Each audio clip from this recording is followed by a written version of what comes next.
কারিগরি শিক্ষা বোর্ডের হাজারো হাজারো সার্টিফিকেট মার্কশিট টাকার বিনিময়ে অবৈধভাবে বিক্রি করে সেইগুলি আবার অনলাইনে ভেরিফাইড করে আপলোড করে দেওয়ার মতো জঘন্য কেলেঙ্কারি ঘটনা কিন্তু ঘটেছে এবং ইতিপূর্বে কখনো এগুলি ঘটে নাই। সে সংক্রান্ত আমরা ঘটনাস্থলে কিন্তু আপনাদের নিয়ে আমরা গিয়েছিলাম পাইকপাড়ায়। সেই পাইকপাড়া ডিসি লালবাগ বিভাগ আমি সহ আপনারা অনেকে ছিলেন। আপনারা নিজেরাই দেখেছেন যে এখানের যে সিস্টেম অ্যানালিস্ট শামসুজ্জামানের বাসা, এই বাসা থেকে বের হয়ে সেখানে কোথায় সে কারখানাটা সে তৈরি করেছিল এবং কোথা থেকে সে তার ওই যে বোর্ড থেকে সে যে সার্টিফিকেটের কাগজগুলি হাজার হাজার কাগজ নিয়ে আসতো, এগুলি আপনারা দেখেছেন। আমরা এর সাথে জড়িত আমরা 6 জনকে আমরা ইতিমধ্যে গ্রেপ্তার করেছি। 6 জনের মধ্যে 5 জন ইতিমধ্যে আদালতে 164 করেছে, নিজেরা দোষ স্বীকার করে অন্যরা কারা কারা যদি তাদের কথা স্বীকার করেছে।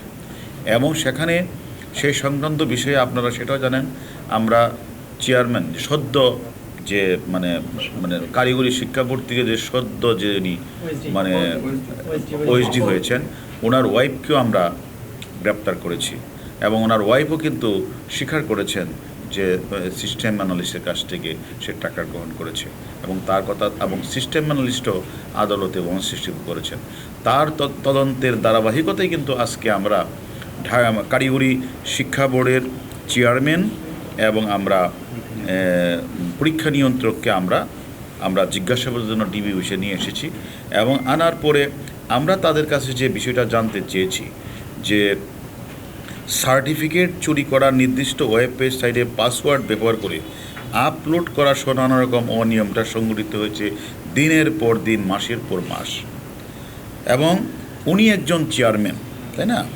উনি এই প্রতিষ্ঠানের নির্দেশনা দেন, লিডারশিপ দেন।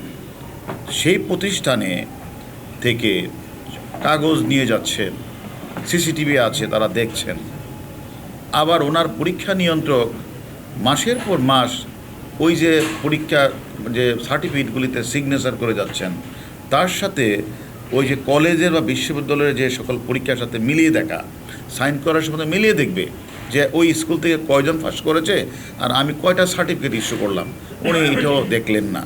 তারপরে উনি এবং তার সাথে এবং এটা আমরা তাদেরকে প্রশ্নটা করেছি যে সচিব এখানে নিয়ন্ত্রক সাহেব, চেয়ারম্যান সাহেব বা সচিব সাহেবের সাথে তারা যে এই যে ঘটনাগুলি ঘটেছে, এটা কি তাদের মানে অবহেলা, এটা কি তাদের উদাসীনতা, অথবা তাদেরকে আমরা জিজ্ঞাসাবাদ করেছি এটা কি কারো দ্বারা বায়াসড হয়ে আপনারা এগুলি করেছেন, নতুবা কেন আপনারা মাসের পর মাস, বছরের পর বছর এভাবে চললো, আপনারা তার বিরুদ্ধে কোনো ব্যবস্থা গ্রহণ করলেন না। উনি তখন সেই যে কথাটা বললেন এবং যে এই যে কথাটা বললেন যে আসলে এটা আমি আসলে আমার লোকবল কম ছিল। তা আপনার লোকবল কম থাকলে একটা লোক এভাবে সার্টিফিকেট সার্টিফিকেট বানাচ্ছে, সেটা আপলোড করে দিচ্ছে, মানুষ কিনে নিয়ে যাচ্ছে এবং আপনার সারা বিশ্ব কলেজ বিভিন্ন জায়গাগুলোতে রয়েছে, সকল কলেজের প্রতিষ্ঠানের লোকজনটা কিনে নিচ্ছে, আপনি জানার পুরো ব্যবস্থা গ্রহণ করেন নাই, আমি তো দায়ী। তখন সে যেটা বললেন সে দায় এড়াইতে পারেন না।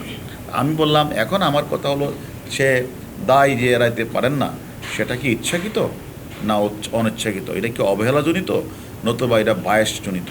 এবং তাকে যখন আমি তার কোন জিজ্ঞাসাবাদ করলাম যে আপনার ওয়াইফও তো এই ঘটনার সাথে জড়িত, তা আপনার ওয়াইফ এখান থেকে টাকা নিলেন কেন? সেটা আমি জানি না, আমার ওয়াইফ টাকা নিয়েছে।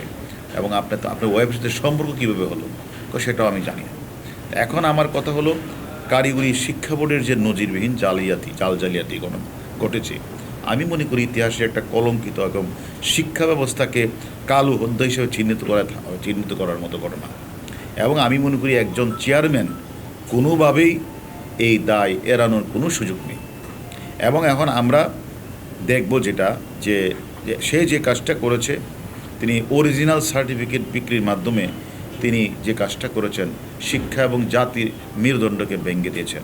উনি একজন কলেজের প্রিন্সিপাল ছিলেন, উনি এটা জানার কথা যে একটা মানুষ কত পরিশ্রম করে লেখাপড়া করে সে ভালো রেজাল্ট করতে পারছে না, আর আরেকটা লোক জীবনে লেখাপড়া না করেই সে তাদের কাছ থেকে টাকা দিয়ে সার্টিফিকেট কিনে নিচ্ছে। সেটা আমাদের কাছে আমরা বলি এটা একটা অনাকাঙ্ক্ষিত এবং আমরা তাদেরকে জিজ্ঞাসাবাদ করেছি।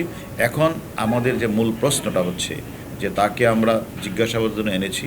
এখন তাকে আমরা বিভিন্ন প্রশ্ন করেছি, সেগুলির দায় এবং সেই জবাব দিবে, এবং প্রয়োজন বোঝো তাকে যদি তাকে আমরা 1-2 দিনের সময়ও দিব, সে তার সঠিক ব্যাখ্যা আমাদের কাছে হাজির করবেন।